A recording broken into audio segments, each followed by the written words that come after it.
मेरी जवान बेटी की हालत खराब होने लगी। वो कुछ बोलती नहीं और रात को जल्दी ही कमरे में घुसकर दरवाजा अंदर से बंद कर लेती थी। बेटी को पूछती तो वो कुछ ना बताती। फिर एक दिन मैं अपनी बेटी के कमरे में छुप गई। रात को जब उसने कुंडी लगाकर अपने कपड़े उतारे तो मेरे कदमों तले से जान निकल गई। वो तो सच्चाई जानने के लिए मैं रात के अंधेरे में आलिया के कमरे में छुप गई।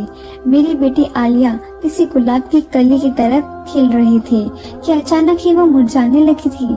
आलिया जवानी की सीढ़ियां चढ़ रही थी और ऐसे में कोई भी माँ अपनी औलाद को लेकर बहुत ज्यादा फिक्रमंद रहती है। और जब मैंने आलिया का इस कदर बदला हुआ रवैया महसूस किया तो सच्चाई जानने के लिए मुझे ये कदम उठाना पड़ा। मुझे आलिया के कमरे में छुपे हुए कुछ ही देर गुजरी थी कि जब आलिया ने कमरे का दरवाजा बंद किया और कुंडी लगाने के बाद अपने कपड़े उतार दिए। उसके बाद आलिया ने अपने मोबाइल फोन को उठाया और जो मैंने देखा वो मेरी जान ही निकाल दिए। मेरी जवान बेटी की हालत दिन ब दिन अजीब होती जा रही थी। ऐसा लगता था जैसे उसे किसी की नजर लग गई हो। हर वक्त हंसने बोलने वाली मेरी आलिया बहुत ही खामोश हो गई थी। मुझे समझ नहीं आ रहा था कि आलिया को आखिर हो क्या गया है जो वो बात नहीं कह रही है, ना ही ढंग से मेरी किसी बात का जवाब दे रही है। पहले मैंने सोचा कि क्यों ना उसे किसी पीर बाबा को दिखा दूं, लेकिन फिर मुझे एहसास हुआ कि वो बात नहीं है जो मैं समझ रही हूँ। बात कुछ और है। और जिस रात सच्चाई खुलकर मेरे सामने आई मेरी जान निकल गई। मैंने सोचा भी नहीं था कि मेरी बेटी कब इतनी बड़ी हो गई कि मुझसे बातें छुपाने लगी। आलिया में अचानक ही बहुत बदलाव आया था। आलिया रात को जल्दी अपने कमरे में सोने के लिए चली जाती है और खुद को बंद कर लेती है, जबकि पहले वह कमरे का दरवाजा थोड़ा सा खोलकर सो जाया करती थी। हमारे घर में मेरे और उसके अलावा था ही कौन। हाँ, कुछ दिन पहले मैंने ऊपर वाली मंजिल के कमरे में एक किराएदार को रखा था क्योंकि हमारा गुजर बसर मुश्किल से हो रहा था। वह एक बहुत ही अच्छा और नेक लड़का था। उसका आना जाना भी हमारे ही दरवाजे से था क्योंकि घर में एक ही रास्ता था। लेकिन मुझे बहुत अच्छा लगा, इसलिए मुझे कभी उससे परेशानी नहीं हुई। वो मुझे खाला कहता था और आलिया को अपनी छोटी बहन मानता था। लेकिन पिछले कुछ दिनों से आलिया को लेकर मैं बहुत ज्यादा परेशान हो चुकी थी। वो इस कदर खामोश हो गई कि मुझे समझ नहीं आता था कि उसे क्या हो गया है। पहले तो मैं जैसे ही फैक्ट्री से आती वो मेरे आगे बैठकर अपने दिन भर की दास्तां सुनाती। मेरे पीछे घर में एक पत्ता भी हिलता तो आलिया मुझे उसकी खबर जरूर देती। उसकी कोई सहेली नहीं थी, उसके लिए जो कुछ भी थी वो उसकी माँ थी। लेकिन अब मैं जब भी घर आती तो आलिया का रवैया कुछ अलग सा लगता और खाना खाने के बाद वो जल्दी अपने कमरे में जाकर दरवाजा बंद करके सो जाती। उसके चेहरे पर मुझे अजीब सा खौफ महसूस होने लगा था।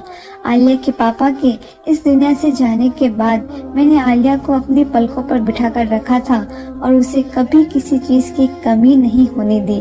मैंने उसकी हर ख्वाहिश को उसके मुंह से निकलने से पहले ही पूरा किया था। आलिया के पापा मरने से पहले मेरे नाम ये घर कर गए थे, जिसमें नीचे 2 कमरे और एक हॉल था, जबकि ऊपर वाली मंजिल पर एक छोटा सा कमरा बना हुआ था। और अब मैंने पहली दफा उस कमरे को किराए पर चढ़ाया था। जिस लड़के को मैंने किराए पर रखा था वो किसी दूसरे शहर से यहाँ नौकरी की वजह से आया था और वो सुबह होते ही मेरे साथ ही घर से निकल जाता था और आलिया सारे दिन घर में अकेले ही होती। उसने पढ़ाई जल्दी छोड़ दी थी। उसे पढ़ाई में कोई दिलचस्पी नहीं थी और उसके जिम्मे घर के कामकाज भी थे, क्योंकि मैंने तो आलिया के अब्बा के इंतकाल के बाद से ही एक फैक्ट्री में नौकरी कर ली थी। अखलाक को किराए पर रखते वक्त मुझे इस बात का सुकून था कि वो मेरे साथ ही नौकरी के लिए निकल जाता है और शाम ढलते ही वापस आता है। लेकिन अब फैक्ट्री की छुट्टी के बाद मैं जब घर आती तो कभी कभी वो मुझसे पहले आया होता। उसका नाम अखलाक था और उसे देखकर मुझे यकीन हो चला कि उसका ताल्लुक किसी अच्छे खानदान से है। इसलिए मैंने भी उसे अपने घर में रख लिया था क्योंकि मुझे पैसों की जरूरत थी। आलिया जवान हो रही थी। वो 16 साल की उम्र में ही बहुत बड़ी लगने लगी थी, इसलिए मैं जल्दी ही उसकी शादी करवाना चाहती थी। उसके पापा के मरने के बाद मैंने अकेले ही घर और उसकी जिम्मेदारी उठाई थी और उसे किसी सौतेले बाप के साए में पलने नहीं दिया था। लेकिन पहले ही नजर में हम किसी के बारे में ये बात तो नहीं जान सकते। शायद मुझे भी अखलाक को जानने में कोई गलती हो गई थी। कभी कभी जैसे कोई दिखता देता है वैसा होता नहीं है। और अब मुझे रह रहकर यह एहसास हो रहा था। फैक्ट्री से जो तनख्वाह मुझे मिलती उससे मैं घर का खर्चा चलाती। वो पैसे महीने भर में खत्म हो जाते थे। आलिया की शादी के लिए मुझे और पैसों की जरूरत थी और इसलिए मैंने अखलाक को एक अच्छी रकम पर ऊपर वाला कमरा किराए पर दिया था ताकि मैं जल्द से जल्द आलिया की शादी के लिए पैसे जोड़ सकूं। अभी कोई अच्छा सा रिश्ता देखकर उसकी जिम्मेदारी से मुक्त हो जाऊं। लेकिन आलिया की पीली पड़ती रंगत और चेहरे के खौफ ने मुझे अजीब सी बेचैनी में डाल दिया था। मैंने कई दफा आलिया से पूछा कि कोई तकलीफ है तो बताओ, लेकिन आलिया ने एक लफ्ज भी नहीं कहा और खामोश रही। वो मेरी बेटी थी जिसे अगर धक्का भी लगता तो वह घंटों मेरे आगे रोती, क्योंकि मैंने उसे बहुत लाड से पाला था। लेकिन अचानक ही उसमें इतनी ज्यादा तब्दीली आई थी कि मैं खुद परेशान हो गई थी। आलिया मुझसे कोई बहुत बड़ी बात छिपा रही थी और यही जानने के लिए आज मैंने फैक्ट्री से छुट्टी कर ली थी। अभी मैं हाल में बैठे सोच रही थी कि किस तरह से आलिया से मालूम करूं। तभी मैंने अखलाक को घर में दाखिल होते देखा। उसके चेहरे पर मुस्कुराहट फैली हुई थी। आते ही उसने मुझे सलाम करके सितारा की तरफ देखा। उसे दिन में घर पर देखकर मैं हैरान हुई, क्योंकि उसकी नौकरी तो शाम तक की थी और अभी तो दिन के 12 बजे थे। यह सोचकर मुझे परेशानी हुई कि क्या वो अक्सर ऐसे ही दिन में घर लौटकर आ जाता है। अखलाक मेरे साथ बैठ गया और उसे देखकर आलिया जल्दी से किचन में चली गई। लेकिन अखलाक की नजरें उसी की तलाश में थी और वह मुझसे बात करते हुए बार बार किचन के दरवाजे की तरफ देख रहा था। मैंने अखलाक से पूछा कि नौकरी कैसे जा रही है। तब उसने बताया कि फिलहाल वह नौकरी की तलाश में है और जल्द ही उसे नौकरी मिल जाएगी। उसकी बात सुनकर मैं चौंक उठी, क्योंकि वो तो एक बड़ी कंपनी में नौकरी करता था, फिर वो नौकरी की क्यों तलाश कर रहा था।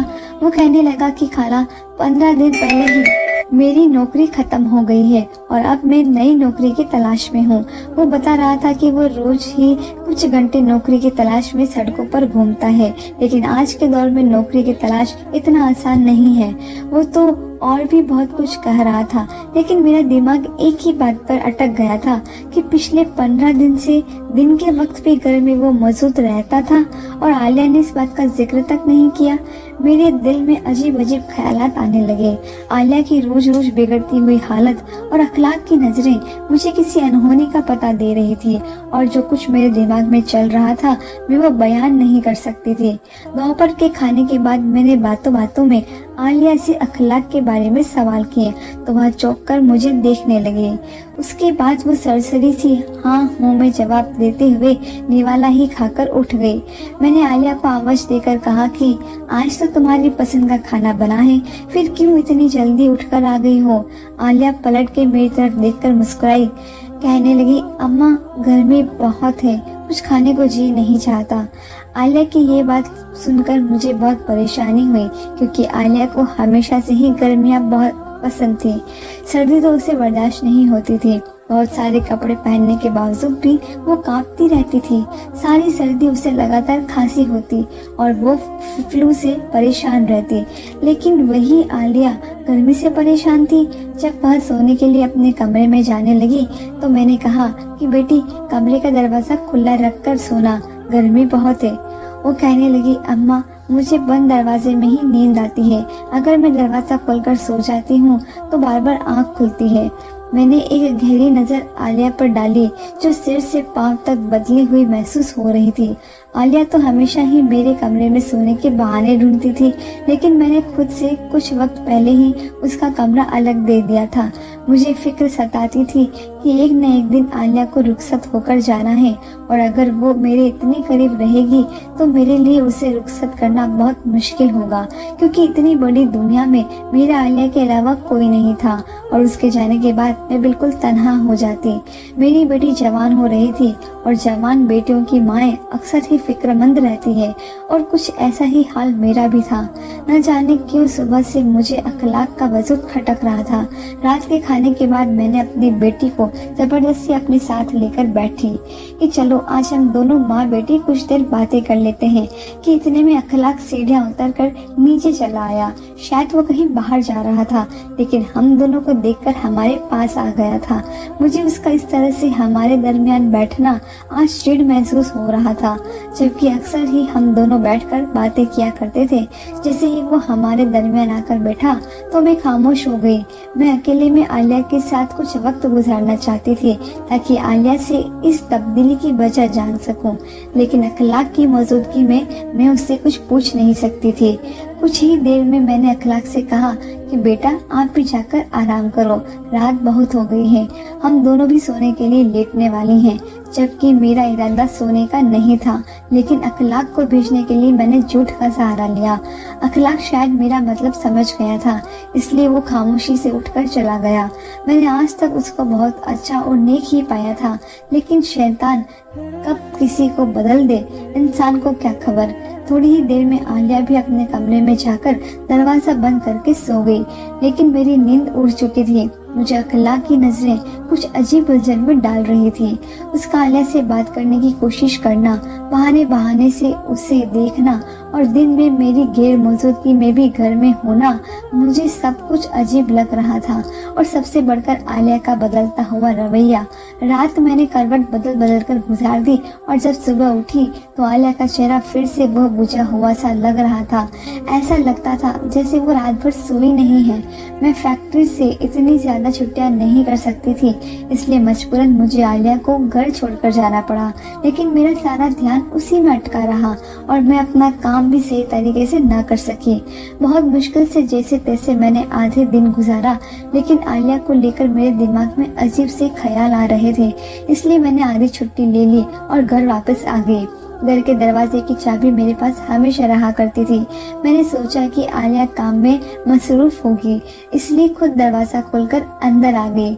लेकिन यह देखकर मेरी हैरत की इम्तिहान न रही कि अखलाक आलिया के पास खड़ा कुछ बात करने में मशरूफ था। उन दोनों को एक साथ देखकर मेरे तन बदन में आग लग गई। यकीनन आलिया और अखलाक मिलकर कुछ ऐसा किया कि जिसकी वजह से आलिया के चेहरे का रंग फीका पड़ गया है। आलिया की खूबसूरती, जवानी और हुस्न देखकर अखलाक ने उसके साथ कुछ ऐसा वैसा ना कर दिया हो। ये ख्याल आते ही मेरे अंदर बेचैनी की लहर दौड़ पड़ी।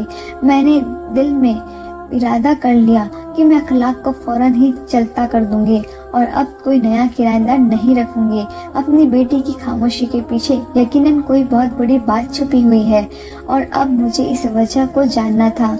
और मुझे अंदाजा था कि यह वजह कहीं ना कहीं अखलाक ही है, क्योंकि अखलाक के इस घर में आने से पहले आलिया एक आम जिंदगी गुजार रही थी। वो यहाँ से वहाँ उछल कूद करती और हंसती मुस्कुराती रहती थी। रात जैसे ही आलिया अपने कमरे में सोने के लिए जाने लगी तो मैंने उससे कहा कि मैं सोने के लिए अपने कमरे में जा रही हूँ आलिया, तुम एक बार घर के दरवाजे को अच्छी तरह चेक कर लिख के आ जाओ। और मैं खुद भागकर उसके कमरे में जाकर छुप गई। आलिया शायद यही समझ रही थी कि मैं अपने कमरे में चली गई हूँ, इसलिए वो अपने कमरे में दाखिल हुई और उसने फौरन ही दरवाजे की कुंडी लगा दी। मुझे समझ नहीं आ रहा था कि घर में सिर्फ हम दोनों माँ बेटी ही मौजूद है। ऐसे में उसे कमरे के दरवाजे की कुंडी लगाने की क्या जरूरत आ गई। उसके बाद जैसे ही उसने कपड़े उतारे तो मेरी जान निकल गई, क्योंकि न जाने सितारा कपड़े क्यों उतार रही थी। कहीं अखलाक कमरे में तो नहीं है। मुझे लग रहा था कि मेरी जवान बेटी किसी गलत चक्कर में पड़ गई है और मेरी गैर मौजूदगी में उसने कुछ ऐसा कर दिया जिससे मुझे शर्मिंदगी का सामना करना पड़ेगा। मैंने जल्दी से सारे कमरे में नजर दौड़ाई, लेकिन मुझे कोई नजर नहीं आया। आलिया ने अपने पलंग पर पड़ा हुआ मोबाइल फोन उठाया तो मुझे लगा कि मेरे कदमों तले से जमीन निकल जाएगी, लेकिन आलिया ने अपने फोन का टॉर्च जलाया। कमरे में अंधेरा था और वो शायद कमरे की बत्ती नहीं जलाना चाहती थी। उसके बाद सितारा ने मोबाइल की टॉर्च की रोशनी में अपनी अलमारी में से एक गोल सी डिबिया निकाली और उसमें मौजूद क्रीम अपने जिस्म पर मलने लगी। बहुत गौर करने पर मैंने देखा कि उसके जिस्म पर जगह जगह छोटे छोटे सुर्ख छत्ते बने हुए हैं, जिन पर वो आहिस्ता से क्रीम लगा रही थी। अंधेरे की वजह से मुझे बिल्कुल सही से तो नहीं दिख रहा था, लेकिन मैं जान गई थी कि आलिया को कोई बीमारी हुई है और आलिया को शायद इन छत्तों में बहुत तकलीफ है, क्योंकि क्रीम लगाते हुए उसकी आंखों से आंसू बह रहे थे। उसकी तकलीफ देखकर मैं तड़प उठी। आलिया न जाने मुझसे कब से ये बात छुपा रही थी और जाने उसे कौन सी बीमारी हो गई थी जिसकी वजह से वो इस कदर तकलीफ में थी। मैंने जो अखलाक को लेकर गलतफहमी का शिकार हो गई थी, मैंने एक दफा बिना सोचा कि शायद आलिया से कोई तकलीफ में हो, लेकिन मैं अचानक ही पर्दे के पीछे से निकलकर आलिया के सामने आई तो वो मुझे देखते ही परेशान हो गई और अपने कपड़े पहनने लगी। मैंने उसका हाथ पकड़कर रोक लिया और कहा कि मुझे दिखाओ, यह तुम्हें क्या हो रहा है। मैं एकदम ही रोने लगी। वो कहने लगी, अम्मा मैं आपको ये बात बताना नहीं चाहती थी, लेकिन कुछ दिनों से मैं इस बीमारी से परेशान हूँ। मेरे पूरे जिस्म में बहुत तकलीफ है और जगह जगह सुर्ख रंग के छत्ते बन गए हैं। पहले मैंने सोचा कि बाद में आपको बता दूं, लेकिन फिर मुझे समझ आया कि आप मेरी बीमारी को लेकर बहुत ज़्यादा परेशान हो जाएंगी, तो हमारे पास इतने पैसे भी नहीं कि हम किसी अच्छे डॉक्टर को दिखा सके। मैं आपको परेशान नहीं करना चाहती थी, इसलिए मैंने आपसे ये बात छुपाई। लेकिन एक दिन जब अखलाक भाई सीढ़ियाँ उतर रहे थे तो उनकी नज़र मेरे हाथ पर पड़ी और देखते ही पूछने लगे कि आलिया ये क्या हो रहा है तुम्हें। मजबूरन मैंने उन्हें सब बता दिया कि मुझे इस तरह की कोई बीमारी हो रही है, लेकिन मैंने ये बात अम्मा को नहीं बताई। तो वो कहने लगे कि मेरी अम्मा को भी ये बीमारी हो जाती है, इसमें कोई बड़ी बात नहीं है, मैं तुम्हें इसकी दवा ला देता हूँ, तुम्हें 1 महीने के अंदर अंदर आराम आ जाएगा। आप सारा दिन फैक्ट्री में काम करती हैं और मैं ये नहीं चाहती थी कि आप मेरे ही बारे में सोचती रहे और परेशान रहे, इसलिए मैंने आपको ये बात नहीं बताई। मैं सारी सारी रात नहीं सो पाती हूँ और तकलीफ से जागती रहती हूँ। पहले तो इससे कहीं ज्यादा तकलीफ होती थी, लेकिन जब से मैंने अखलाक भाई का दिया हुआ मरहम लगाना शुरू किया है, इस तकलीफ में थोड़ी कमी आ गई है। मैं अखलाक को इस कदर गलत समझ रही थी कि वो मेरी बेटी का मसीहा निकला। मैंने आलिया को डांटकर कहा कि आइंदा मुझसे कोई बात नहीं छुपाना, क्योंकि पिछले 2 दिन से मैं तुम्हें लेकर बहुत परेशान रही हूँ। वो कहने लगी, अम्मा अब मैं बड़ी हो रही हूँ और मुझे एहसास है कि आपने मेरी खातिर कितनी कुर्बानियाँ दी हैं। पापा के मरने के बाद आपने दूसरी शादी नहीं की, क्योंकि आप मुझे सौतेले बाप के साए में नहीं देखना चाहती थी। मेरी खातिर आप हमेशा अपनी ख्वाहिशों को कुर्बान करती रही हैं और अपनी ज़रूरतों को मार मार कर मेरी ख्वाहिशों को पूरा करती रही। मैं जानती हूँ कि आपने अखलाक भाई को इसलिए किराए पर रखा है ना कि आप मेरी शादी के लिए पैसे जोड़ सके, इसलिए मैं आपको ज्यादा परेशान नहीं करना चाहती थी। आलिया की बात सुनकर मैंने उसे गले से लगा लिया। मेरी बेटी को मेरी कितनी परवाह थी और मैं न जाने क्या क्या सोच रही थी। अगले दिन मैं सितारा को लेकर एक डॉक्टर के पास गई तो उन्होंने अखलाक की दी हुई क्रीम देखकर बताया कि आलिया बहुत अच्छी दवा इस्तेमाल कर रही है और यकीनन जल्दी ठीक हो जाएगी। डॉक्टर ने कुछ खाने पीने वाली चीजें भी बताई जिस पर आलिया को अमल करना था। जब हम डॉक्टर के पास से घर पहुंचे तो अखलाक सीढ़ियां उतरकर कहीं बाहर जाने की तैयारी कर रहा था। मैंने उसे अपने पास बुलाया और शुक्रिया अदा किया तो कहने लगा, खाला ये तो मेरा फर्ज था। आलिया मेरे लिए बहुत छोटी बहन जैसी है और मैं उसे तकलीफ में नहीं देखना चाहता था, लेकिन आलिया ने यह बात आपको बताने के लिए मना किया था। मैंने उससे पूछा कि अखलाक तुम कहाँ जा रहे हो, तो वह कहने लगा कि खाला मेरी एक जगह बहुत अच्छी नौकरी लग गई है और मैं मिठाई लेने जा रहा हूँ। ये सुन के मुझे बहुत खुशी हुई और मैंने पूरे दिन से अखलाक को नौकरी की बधाई दी। वो वाकई एक नेक और अच्छा लड़का था जिसने मेरी गैर मौजूदगी में मेरी बेटी के साथ भलाई की थी। वो आलिया को वाकई अपनी छोटी बहन की तरह मानता था और उसने भाई होने का फर्ज निभाया भी था। शायद इसलिए उसकी आजमाइश का वक्त भी खत्म हो गया था और उसे नौकरी मिल गई थी। अच्छे लोगों के साथ हमेशा अच्छा होता है। मैंने खुदा का लाख लाख शुक्र अदा किया कि मैंने अपनी बेटी या अखलाक के साथ कोई ऐसी बात नहीं की कि जिसकी वजह से मुझे उन दोनों के आगे शर्मिंदगी का सामना करना पड़ता। 1 महीने के बाद ही आलिया की तकलीफ और बीमारी दोनों खत्म हो गए और वो पहले की तरह घर में उछलती फिर रही थी और मैंने सुकून का सांस लिया था। माँ अपनी बेटियों को हंसता मुस्कुराता देखकर ही जीती है।